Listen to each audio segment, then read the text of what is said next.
Hi friends, it might seem a little early, but I'm pulling out my December daily albums because companies are already releasing new holiday products. My initial thought was that I could catch up on filling in some of the holes in these albums using the new Hero Arts release. I'm just going to flip through this 2013 album so you can get a feel of my style. This is always one of my favorite projects in the year, even though I don't stick with a certain color scheme, brand, or even a holiday theme. I enjoy the process of documenting daily and love that these little pockets give you freedom and flexibility to get as fancy or not so fancy as you want. You'll see that I also insert random pages throughout, and I love mixing and matching different elements, photos, even a menu here. And it's just a fun and freeing process. I'll sometimes stick things out of the pocket as well. And I'm just so happy every year when I get this project done. I usually lose steam a little bit towards the end of December when it gets close to Christmas, but this particular year, I did a pretty good job of staying on top of things because the key was that I kept it really simple. And I even invited other people to do the journaling for me, and that really helped. And it's always fun to look back on other people's notes. So that was pretty thorough and complete. I do have some post-its here. This was after Christmas and I wanted to document Cindy's birthday, but I didn't get a chance to do it. There's our holiday card and then a bunch of knickknacks and other stuff that I haven't put in, but I don't think I'm too worried about it. Moving on to the 2014 album, this one feels really complete as well. I love that I mixed up pages and I even did a screenshot of my phone. There are just so many fun little things. Here's a ticket stub for the Clippers game.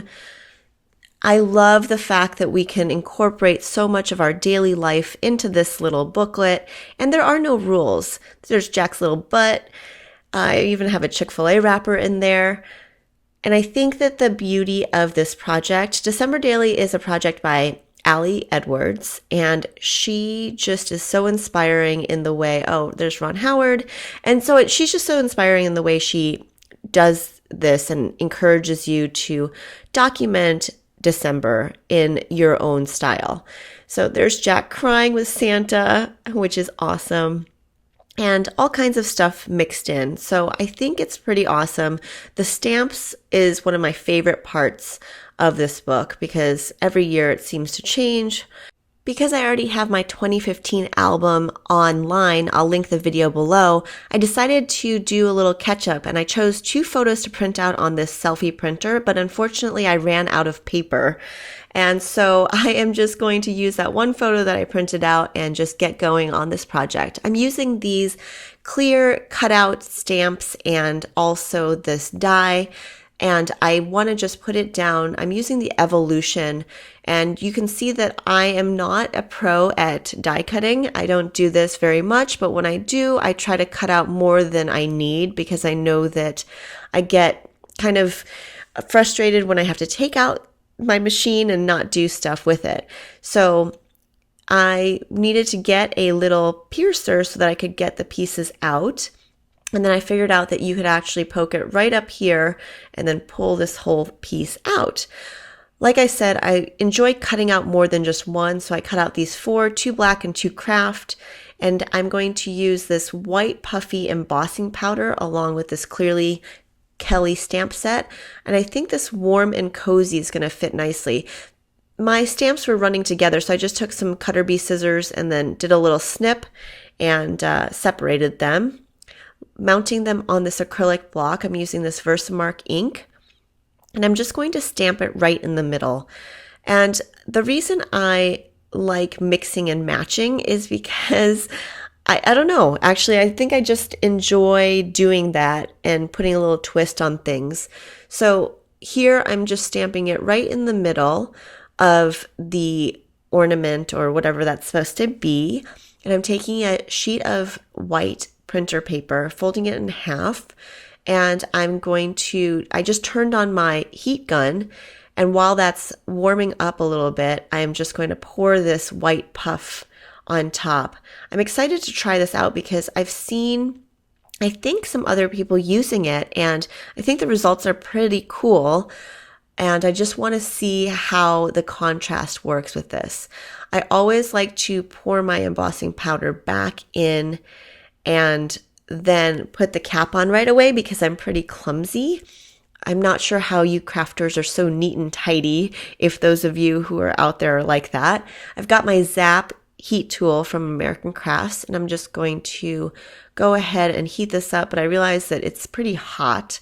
So the closest thing to me were my scissors, so I grabbed those to hold it down while I was using the heat tool, and it's looking like it's really neat. The result is awesome, actually. I love the way it's turned out. Now I'm going to put my own little twist on it, and if you could feel it, it is a little puffy.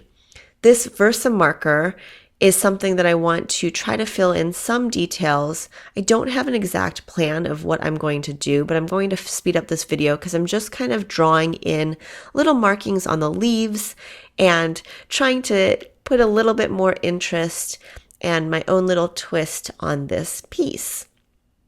So randomly just coloring in parts of it, and then I'm going to also use the same embossing powder. I love that you can use your own creative twists and go out on a whim and just see what you can create. And so much of this is just an experiment to me.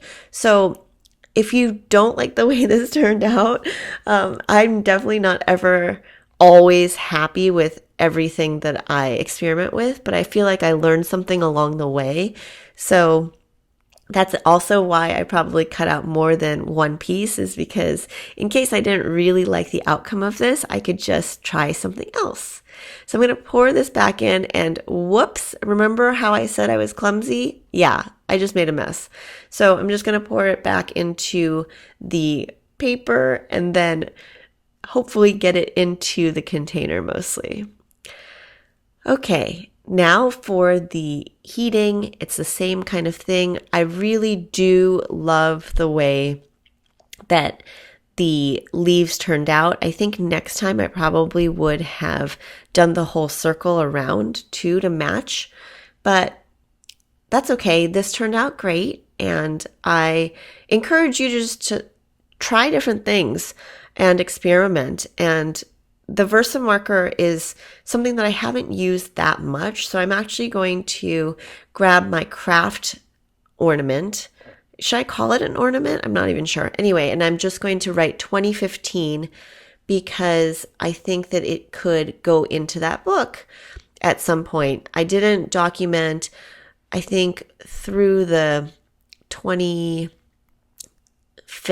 because I stopped at the 21st.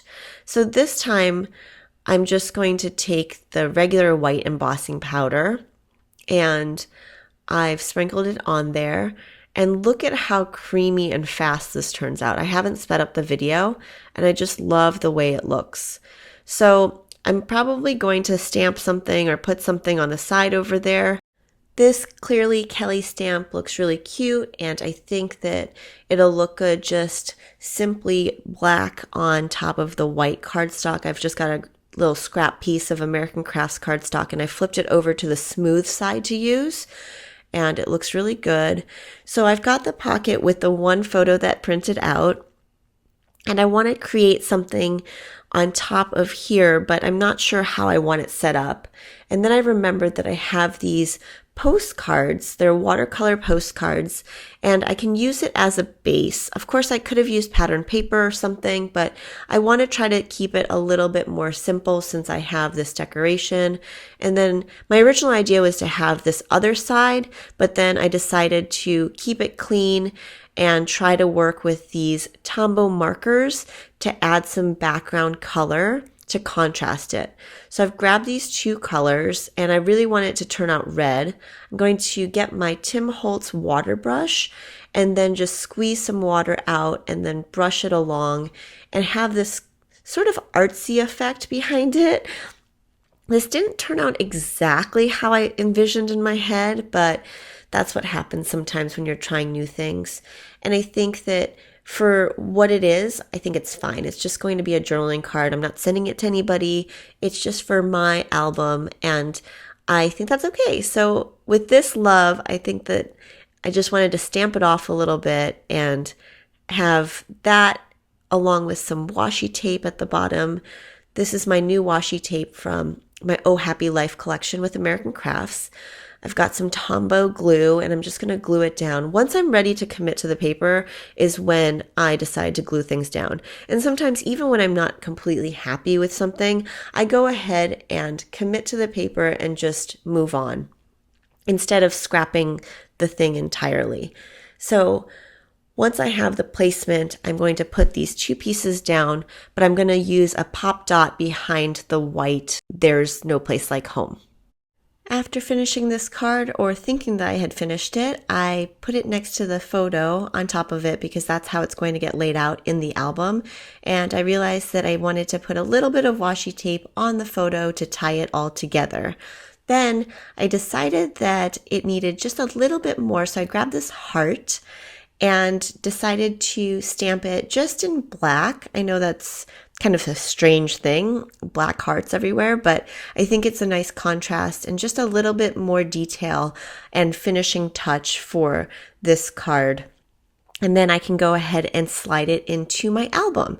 Working with pocket pages is really nice too, because in case I change my mind and decide to put a photo in, once I get my photo paper, then I can switch things around. But for now, I'm very happy with the way this turned out, and I'm going to put it right into my album and then close it up.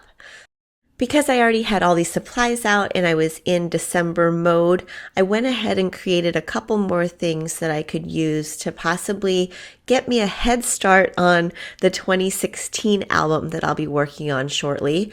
I don't usually plan out a lot of my things and cards, but I think this year I might do that.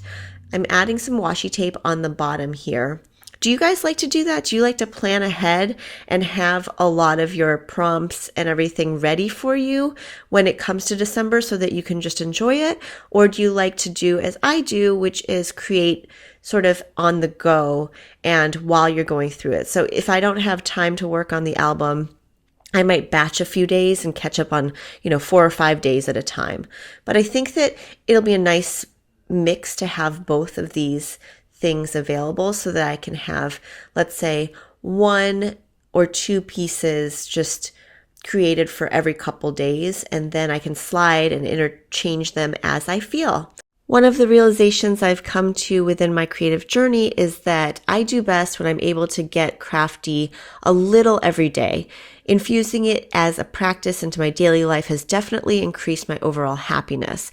Even if it's just 15 minutes, I'll make sure I take the time to do something creative with my hands. If I have more time to set aside, let's say a couple hours, it's even better, but we all know how busy life gets.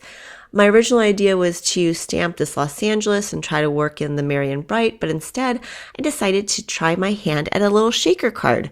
And I used this sleeve right here, and I wasn't sure if I was going to have the pocket be a part of this page or if I was just going to cut it apart to set aside and use separately. I filled it up with sequins and then decided to take out my fuse tool. Sorry, I don't know why the lighting just changed, but I've got the fuse tool here, and if you haven't used it before, it's one of the handiest tools that I have invested in. I highly recommend it, and I feel like you can use it for all types of crafts. I have it on a glass mat, and it's already been heated up for about 10 minutes, and I'm simply rolling it along, and it seals that shut. So it is an awesome little gadget. Taking scissors to trim around those seams carefully, it's now all contained. You could cut off the part with the holes as well if you wanted to do something besides put it into an album. You could also just use one color of sequins. How cute would this have been with the black cutout and gold sequins? Will you make that and show me how it turns out? It sounds super cute. I'd love to know in the comments below what your take is on documenting December. What's your favorite part and what has really worked worked for you. Comment below and let me know. If you haven't already, please subscribe to my channel and give this video a thumbs up if you liked it. Thanks so much for watching, and this year I plan on sharing my December daily process and results with you over the next several months. I hope you feel inspired to get those creative juices flowing. Thanks so much for watching.